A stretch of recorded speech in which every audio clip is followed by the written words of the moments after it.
அன்பார்ந்த மாணவ செல்வங்களே, இந்த வீடியோவில் நம்ம வந்து டால்டன்ஸ் அட்டாமிக் தியரி, அவர் வந்து ஜான் டால்டன் அவர் ப்ரப்போஸ் பண்ண அட்டாமிக் தியரி வந்து என்னென்ன ப்ரப்போஸ் பண்ணான்னு சொல்லி பார்ப்போம். அதுக்கு முன்னாடி வந்து அதாவது matter is composed of atoms. மேட்டர்னா என்னன்னு தெரியும். Anything which takes up space and has a mass is called matter. சரிங்களா? இப்போ matter is composed of atoms அப்படிங்கிறது வந்து ஒரு ஐடியா ஜென்ரேட் ஆகிறது வந்து ஜான் டால்டன் வந்து ஃபஸ்ட்டு தியரியாக ப்ரப்போஸ் பண்ணார்.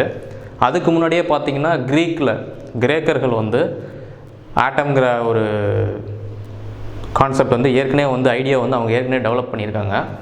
ஆனால் அது வந்து தியரியாவோ ஒரு இதாவோ பப்ளிஷ் பண்ணல. ஆனால் ஜான் டால்டன் தான் ஃபஸ்ட்டு பப்ளிஷ் பண்ணார். ஆட்டம் அப்படிங்கிற வேர்டே வந்து க்ரீக்லேருந்து தான் வந்திருக்கு. ஏட்டோமியோ அப்படிங்கிறது அதாவது இன்டிவிசிபிள் பார்ட்டிகிள்ஸ். எந்த ஒரு பொருள் எடுத்துக்கிட்டு அது பீஸாக கட் பண்ணிக்கிட்டே போய்கிட்டு இருக்கோம்.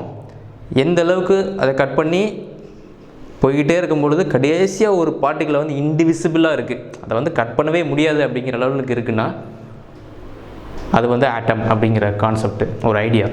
சரிங்களா? இப்போ இதுக்கு முன்னாடியே பார்த்தீங்கன்னா இந்தியன் சிஸ்டம்லேயே வந்து அணு அப்படிங்கிறது வந்து ஏற்கனவே ஐடியா வந்து ப்ரப்போஸ் பண்ணியிருக்காங்க. சரி, டால்டன்ஸ் அட்டாமிக் தியரி அப்படிங்கிறது என்னன்னு சொல்லி பார்ப்போம். இவர் தான் வந்து ஜான் டால்டன் 1776 1884 இவர் இந்த ஐடியாவை ப்ரப்போஸ் பண்ணுறாரு. Matter consist of indivisible atoms. Matter consist of indivisible atoms. Atoms வந்து இன்டிவிசிபிள், உடைக்கவே முடியாது அப்படிங்கிற லெவலுக்கு வந்து சொல்லியிருக்காரு. இப்போ வந்து நம்ம ஆட்டம்ஸை டிவைட் பண்ணிக்கிட்டு இருக்கோம். சரிங்களா? அந்த அளவுக்கு சயின்டிஃபிக்காக அட்வான்ஸ்மெண்ட் ஆயிடுச்சு. All the atoms of a given element have identical properties. ஒரு எலமெண்ட் எடுத்துக்கிறோம். எக்ஸாம்பிள், இப்போ வந்து ஹைட்ரஜன் எடுத்துக்கிறோம். ஹைட்ரஜனோட ஆட்டம் வந்து இங்கே ஒரு ஹைட்ரஜன் ஆட்டம் இருக்குது, இங்கே ஒரு ஹைட்ரஜன் ஆட்டம் இருக்குது. ரெண்டுமே ஹேவ் ஐடென்டிக்கல் ப்ராப்பர்ட்டிஸ். ரெண்டுமே ப்ராப்பர்ட்டி படி ஒரே ப்ராப்பர்ட்டிக்காக இருக்கும். ஐடென்டிக்கல், ரெண்டுமே ஒரே ப்ராப்பர்ட்டியாக இருக்கும். அதே நேரத்தில் இன்க்ளூடிங் ஐடென்டிக்கல் மாஸும் வந்து ரெண்டுமே ஈக்குவலாக இருக்குது, ஐடென்டிக்கலாக இருக்குது. Atoms of different element differ in mass. இப்போ டிஃபரெண்ட் எலமெண்ட் எடுத்துக்கிறோம், ஹைட்ரஜன் எடுத்துக்கிறோம், ஹீலியம் எடுத்துக்கிறோன்னா ரெண்டோட மாஸும் வித்தியாசப்படும். அதுதான் நம்ம ஹைட்ரஜனோட அட்டாமிக் மாஸ் வந்து 1.008 படிக்கிறோம். ஹீலியமுக்கு பார்த்திங்கன்னா அடுத்து இன்னும் அதிகமாக இருக்கும்.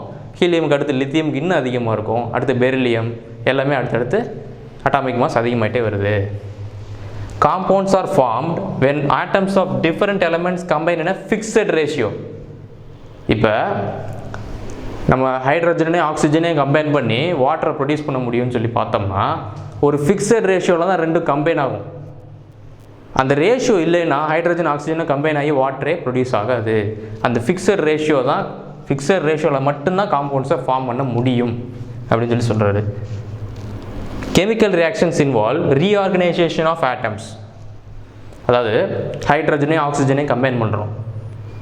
இப்போ ஹைட்ரஜன் ஆக்சிஜன் கம்பைன் ஆகும் பொழுது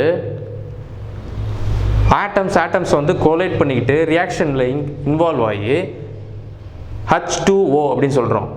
நார்மலாக ஹைட்ரஜன் ஆக்சிஜன்னா H2Oன்னு ஆகும்போது வாட்டர் ஆகிடுது. H2ங்கிறது என்னது? 2 ஹைட்ரஜன் ஒரு ஆக்சிஜன் என்ன இருக்குது? ரீஆர்கனைஸ் ஆகிருக்கு. ஹைட்ரஜன் 2 ஹைட்ரஜன் ஒரு ஆக்சிஜனோட பாண்ட் ஆகிருக்கு. ஸோ ரீஆர்கனைசேஷன் ஆகுது. அதில் என்ன ஆகுதுன்னா தீஸ் ஆர் நெய்தர் கிரியேட்டட் நார் டெஸ்ட்ராய்டு இன் அ கெமிக்கல் ரியாக்ஷன். கரெக்டாக ஒரு அமௌண்ட் ஆஃப் ஹைட்ரஜன் ஒரு அமௌண்ட் ஆஃப் ஆக்சிஜன் ரெண்டு கம்பைன் ஆகுதுன்னா வெளியில் வர்றது புதுசாக ஒரு ஹைட்ரஜன் ஆட்டமோ புதுசாக ஒரு ஆக்சிஜன் ஆட்டமோ கிரியேட் ஆகாது. இருக்கிறதே தான் அவுட்புட்டாக வெளியே வரும். அதே நேரத்தில் டெஸ்ட்ராயும் ஆகாது, நார் டெஸ்ட்ராய்டு. எவ்வளோ ஹைட்ரஜன் அதில் போடுறீங்க, எவ்வளோ ஆக்சிஜன் இன்க்ளூட் பண்ணுறீங்க, ரெண்டுமே கம்பைன் ஆகி அவுட்புட் அதில் அதே தான் வெளியே வருது அப்படின்னு சொல்லி சொல்கிறாரு. ஸோ இந்த டால்டன்ஸ் அட்டாமிக் தியரி வந்து பார்த்திங்கன்னா law of conservation of mass இந்த மாதிரி நிறையா அடுத்தடுத்து அந்த தியரிக்கு வந்து ரொம்ப எக்ஸ்பிளைன் பண்ணும். சரிங்களா? அடுத்தடுத்த வீடியோவில் அடுத்த லெக்சர்ஸ் பார்ப்போம். Thank you students.